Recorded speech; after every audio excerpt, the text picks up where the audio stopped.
रहे होंगे, इन पर लिखा हुआ है आई लव मोहम्मद। ये कैसे आखिरकार उपजा? मुसलमानों का कहना है कि हमने बोर्ड पर अपने नबी के लिए मोहब्बत लिख रखा था, इससे किसी और को क्या प्रॉब्लम होती है। क्योंकि इस मामले का जब पुलिस ने इस मामले में 25 लोगों के खिलाफ एफआईआर दर्ज की, कुछ लोगों को गिरफ्तार किया, यानी उनको हिरासत में लिया, उसके बाद ओवैसी ने इस मामले पर पूछा था कि आखिरकार जब देश में संविधान नबी के मौके पर कानपुर में मुस्लिम समुदाय ने सड़क किनारे बैनर और टेंट लगाए थे, इन बैनरों पर आई लव मोहम्मद लिखा था। स्थानीय हिंदू संगठनों ने इसे आपत्तिजनक बताते हुए विरोध किया और हंगामा खड़ा हो गया। विवाद बढ़ा तो पुलिस ने मौके से बैनर और टेंट हटवा दिए और करीब 25 लोगों पर मुकदमा दर्ज कर दिया।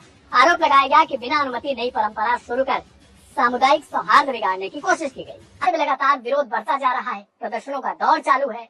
लोग मांग कर रहे हैं कि जिनके ऊपर एफआईआर दर्ज की गई है उस एफआईआर को वापस लिया जाए। हालांकि पुलिस इस पूरे मामले को अब दूसरे ढंग से प्रस्तुत करने लगी है।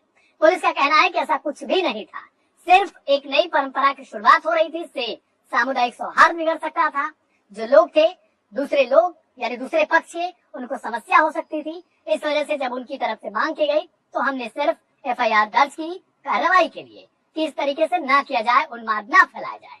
पुलिस का कहना है कि नई परंपराओं से कहीं न कहीं दिक्कत हो सकती थी। आपको याद होगा कि यूपी के फतेहपुर में बीते 1 महीने के आसपास का समय हुआ होगा, जब फतेहपुर मकबरे पर लोगों ने चढ़ाई कर दी थी। वहाँ पर तोड़फोड़ भी हुई थी, इसके अलावा लाठी डंडे भांजे गए। यहाँ तक कुछ लोगों को सैयद नगर मोहल्ले से 12 औकात का एक परंपरागत जुलूस निकलना था।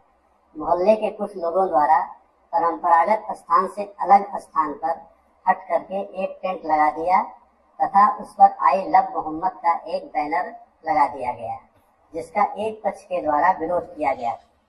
उपरोक्त सूचना पर रावतपुर थाने की पुलिस जब पहुंची तो टेंट लगाने वालों के द्वारा भी पुलिस के सामने विरोध किया गया। बाद में दोनों पक्षों की सहमति से टेंट व आई लव मोहम्मद का बैनर परंपरागत स्थान पर लगवा दिया गया था। उल्लेखनीय है कि आई लव मोहम्मद के लिखने या बैनर लगाने पर कोई एफआईआर नहीं की गई है, बल्कि परंपरागत स्थान से अलग हटकर नए स्थान पर बैनर लगाने तथा जुलूस निकालने के दौरान इस पक्ष के द्वारा दूसरे पक्ष का बैनर फाड़ने पर हुई है।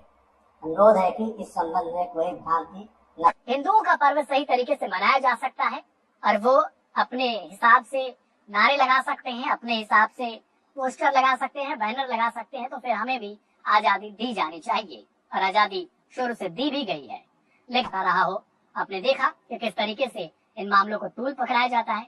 इन मामलों में अक्सर कर लोग सड़क पर विरोध प्रदर्शन करते हैं और फिर जब एक पक्ष दूसरे पक्ष से भिड़ने की कोशिश करता है तब वहां पर कहीं न कहीं